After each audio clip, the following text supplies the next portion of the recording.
Napag-usapan niyo ba ho dito yung concern din po nitong LTO nga dito po sa kanilang mga multa na ipapataw doon sa yung sale ng mga motorsiklo kasi iba po yung provision doon sa anti-carnapping dito po sa Motorcycle Crime Prevention Act kasi nga pag ikaw ay nagbebenta ng motorsiklo, mas maiksi yung panahon to report it tsaka yung change of ownership. Napag-usapan ba yun sa BICAM po? Na-address ba yung concern doon ng LTO din dahil dito po bottom line marami po ang mga marami po ang mga may-ari ng motorsiklo na maiipit doon po sa change of ownership. Pati po yung mga dealers, di ba, na hindi pa na-transfer po yung Opo. ownership kasi nga narimata po yung motorsiklo?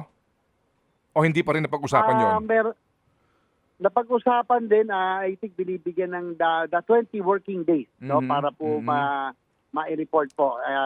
Sabi ng LTO sa kanilang palagay ay yun po yung enough time na. No, yung po 20 working days. Dati kasi parang 5 days lang, Manong Ted eh. So ito 20 working days. Opo. As long as wala namang intent, meron namang good faith na talagang to renew at lahat ng yung to report yung sale o yung pag Opo. ay pinagbibigyan naman po, nasa discussion po. Parang binigyan natin ng 20 working days po. Opo. Yung period. Opo. Nakonsulta ho ba dito yung Motorcycle Dealers Association? Kasi sila po may concern doon eh. Yung naririmata, Senator, I'm sure you know, no?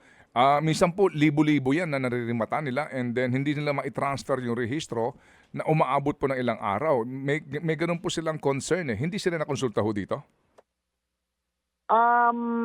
Ayun po ng TW, na-consult naman po sila. Kaya nga po yun ang sinabi ng LTO. Mukhang tinanong namin ilan po yung panahon na pwede. Yung una 30 days, pero ginawa na lang po natin 20 working days para po magawa po lahat ng proseso no, ng pag-transfer ng ownership.